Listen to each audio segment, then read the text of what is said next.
Pregnant UPS employee commits suicide at Worldport Air Hub in Louisville, Kentucky. She asked for help multiple times to UPS. She was terminated and she jumped to her death. UPS didn't even stop production when it happened.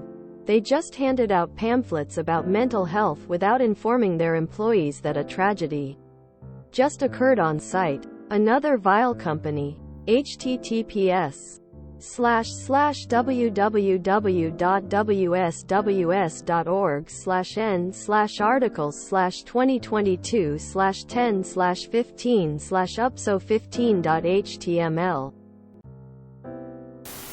The average federal penalty for a worker's death is only $9,753.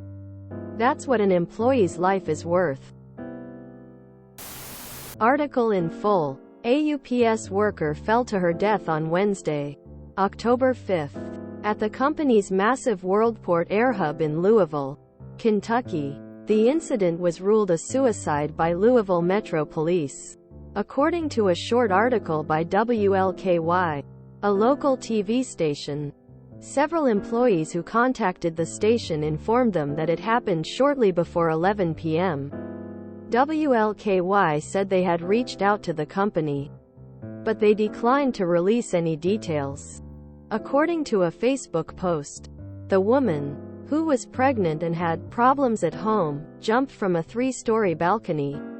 Multiple employees were trying to talk her down. The post indicated she was fired for sleeping on the job. UPS company policy says that someone must be escorted from the building if they are terminated. She asked if she could go to the bathroom and collect herself. She was allowed to, after which she jumped from the balcony. UPS spokesperson Jim Mayer said, "We worked with authorities last night to investigate an incident at Worldport, but refused to share any more information with local stations WDRB and WLKY." The pandemic-induced online shopping boom had been a windfall for UPS. Gross revenue rose to nearly $72 billion, and its U.S. workforce had increased to 396,000, making UPS one of the nation's largest employers. Since the pandemic began, their profits have risen by 37%, according to Macro Trends. A UPS loader said on Facebook, "My heart is broken for this young woman's family and friends. All because UPS swept her mental health under the rug when she asked for help multiple times. They didn't even stop production in that building during the cleanup. Do better, please." Quote, one worker said, "So while we were working, supervisors came and passed out mental health pamphlets to reach out to counselors. That was always offered but not advertised like this until that happened. And they did not explain why they were passing them out. I heard from another employee that the suicide happened."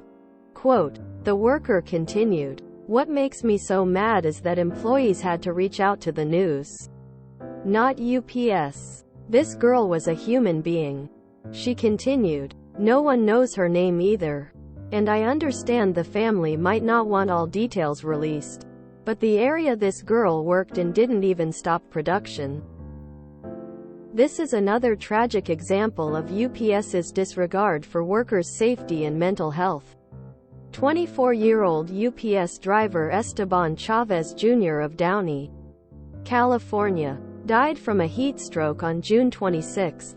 There is no air conditioning in UPS delivery vehicles, which resulted in numerous serious incidents during summer heat waves across the country. The tragedy in Louisville is the latest in a series of workplace deaths. In another death with disturbing parallels, 67-year-old Thomas "Tank" McAuliffe fell to his death from a roof at the Stellantis Sterling stamping plant in Detroit, in a suspected suicide. According to coworkers, he had been under stress. Several workers have died at the plant due to COVID or industrial accidents over the past 3 years. Two brothers, Ben and Max Morrissey, died on September 20 in a BP Husky oil refinery in Oregon, Ohio. They were 32 and 34 years old. The company issued a statement expressing deep sadness. BP has a terrible record of workplace deaths. According to the AFL-CIO, there are 340 workplace deaths per day in the United States.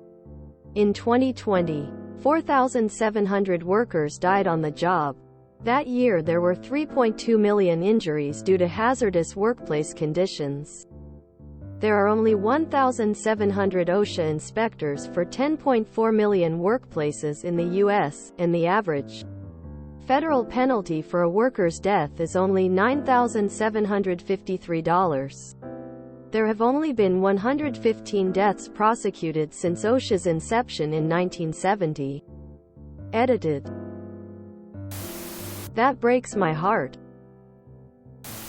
Employee killed themselves at their house and we were turned over to HR for taking about it. We weren't supposed to know that how they died. Said it many times before. I dunno how the US doesn't have a lot more workplace shootings.